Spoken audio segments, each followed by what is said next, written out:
Hello. I hope you were absolutely fantastic. You have stumbled upon, a read through with Rosie. This is Rosie, the emotional support dragon.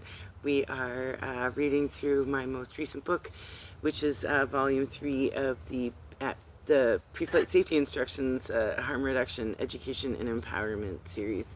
So this one is called Miss Julesish's Guide to the Call of the Void, and it's all about suicide prevention and addiction recovery. So right now we are on part 3, and we just discussed what to do if you're like literally still in immediate crisis, if you're still actively using, or if you're still like in significant trauma. Like, this isn't like, here, like, I need information on how to get out of an abusive situation. This is like, you're recognizing, this is about how to make you strong enough to be able to help you take those steps to be able to get there. This is just like, okay, well, you recognize you don't want to have a needle in your arm anymore. You don't want to pick up that bottle. And no, there is no fucking difference between the two.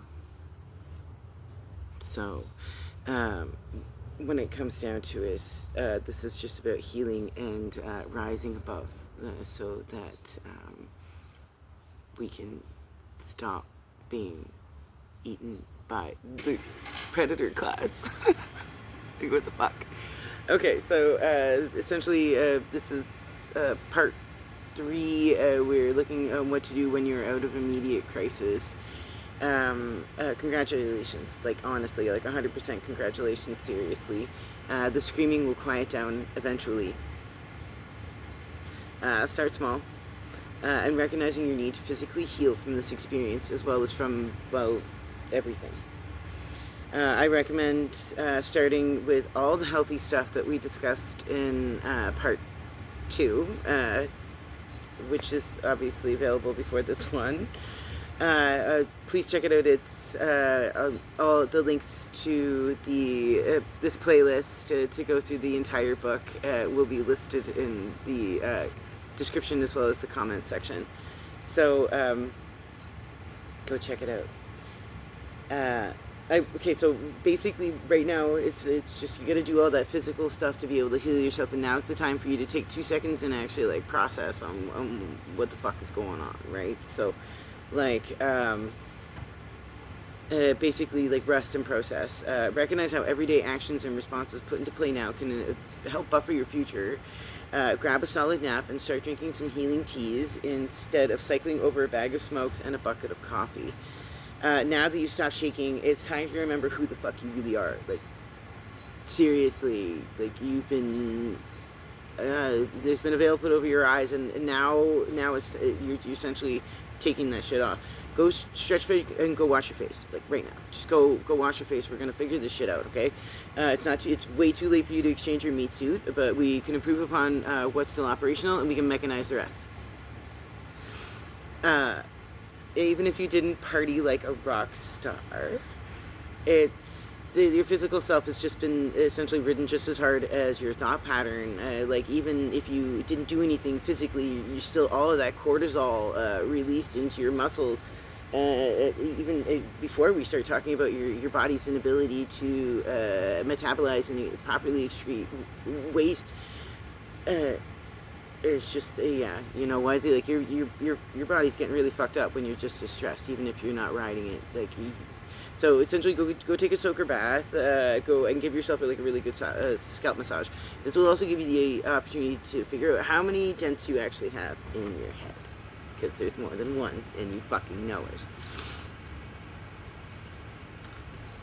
it. Exfoliate, coconut, a lot of herb, definitely a lot of herb.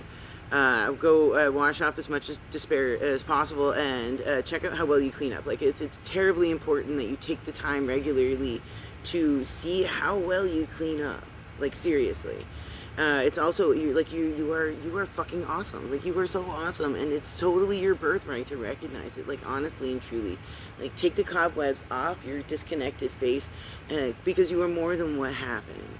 You were totally more than what happened, and you have the strength to rise, like, totally rise above this, right? So I recognize that a significant portion of the last section may seem ableist and come from a complete place of privilege, and I'm very, very, very sorry. Not everybody has access to clean water, and not everybody can give themselves a scalp massage. Not everybody's comfortable naked, nor does everybody have a safe place to soak.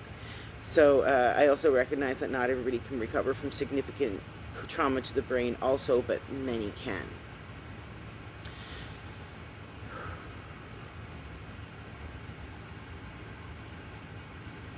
The neuroplasticity I speak of,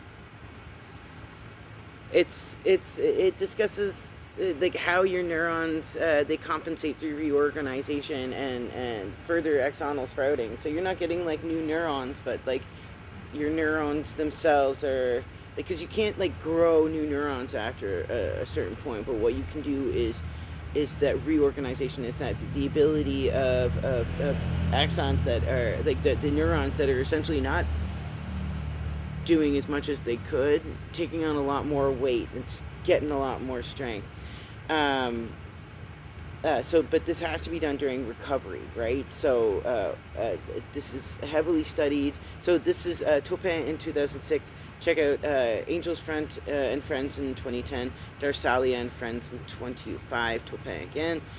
So we're looking at stroke patients, traumatic brain injury, especially as well as aging.